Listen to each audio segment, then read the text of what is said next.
So when you said you saw, the first time you saw a Crip with a blue bandana, you was at school, what Crip set was he representing?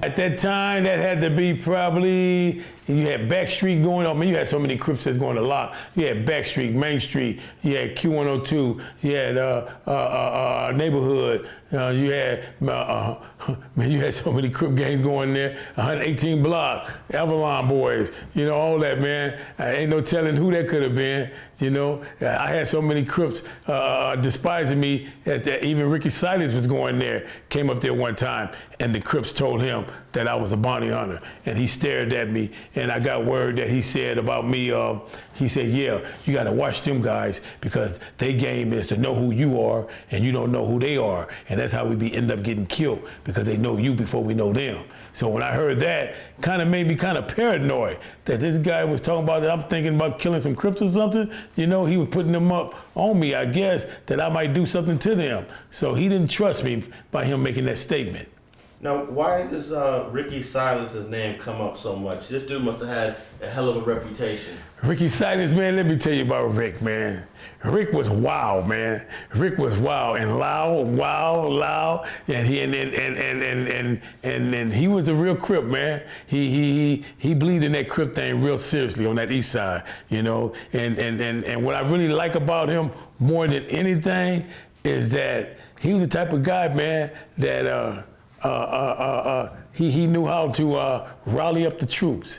He was a vanguard in the Crips, man. And when I say vanguard, I mean he was a frontliner. He pushed that line. I guess he was one of Mac Thomas' lieutenants. Like he was right up under Mac. You see Mac, you see Rick. See Melvin Thomas, you see Rick. So was Ricky Silas based out of Compton, or Ricky Silas? He's right there on the front street hood, or by Jack in the Box, 103rd and Central, between McKinley. You have Central, Wadsworth, McKinley, Stanford, Avalon. That's the other side. On our side is Compton Avenue, all the way back, you know, on their side, is going towards Avalon. And I think Mac Thomas lived on 109th or 106th? No, 105th. 105th. And McKinley, something like that. Where Circle's... Or Wadsworth. I think he... On the other side of Circle. Where Circle would have been today. No, Circle is going back towards the Haciendas, towards Compton Avenue.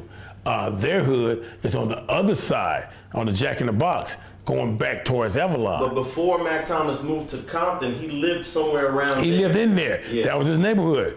Yeah, his homegirl spoke on that. Chata from Q102. Oh, Cheetah. Yeah, Cheetah spoke on that and said where he lived at. I knew they lived in that area because they used to always come up to the WCAC and they had to get their money. They had to work there. And Ricky Silas lived in that same area? Yes, he lived in that same area. Okay.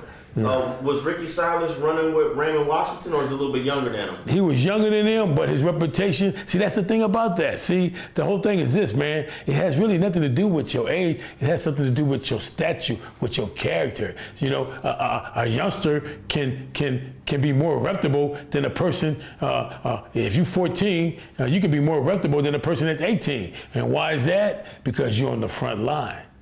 You know what I'm saying? I'm more reputable than a lot of guys who older than me. Why is that? Because I was on the front line. You know, when you're on the front line, an individual got to give you your respect for being on the front line. It's like Americans, when they go to war, you know what I'm saying, they come home and they survive. Everybody know they was on the front line, you know? So it's just like your neighborhood, you know? People know who be out there doing the dirt, you know? Sometimes you tell people who you trust. You just don't tell everybody. Okay, so you got a book that you're working on. Other than what we've already spoke about today, what are some things that you want to cover in your book that readers could expect when you finally publish it?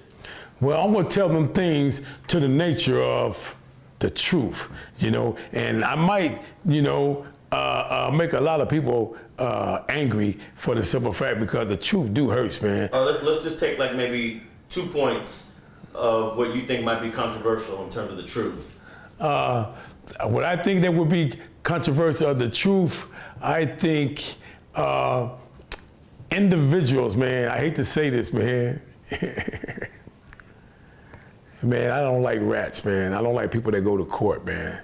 and I want to expose people who be going to court. You got people, man, who kill people, who do all type of crazy stuff, but as soon as something happened to them, man, they go to court on you, man. And I don't like that, man. I don't like the fact that a person pretending to be a gangster, but he's really a rat. I don't like that. I don't care if I lose my life behind it, because I just gonna just reveal the truth, man. It is what it is. If you don't like it, you don't like it. If you like it, you like it. I don't really care, but I don't like people who act like they hardcore and they be out there doing things that are not gangster, man. I don't like people that be working with the police, man.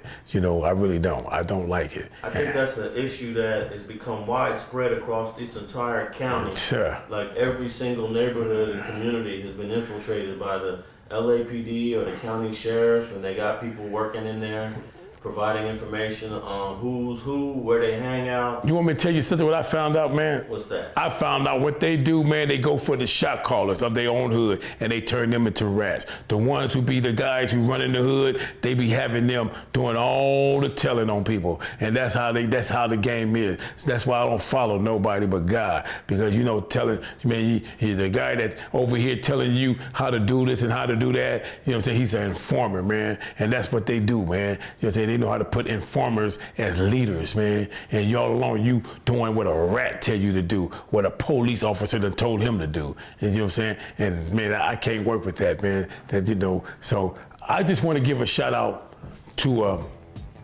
Monster Cody, AKA Shanika Shakur. Thanks for watching StreetTV.net. If you're not subscribed, please hit that button below and click the bell to receive alerts and notifications. Feel free to comment below so you can give us your feedback, and be sure to watch the 2 related episodes to the right. If you want to support this platform or follow us on social media, visit the links in the description, and thanks for watching StreetTV.net.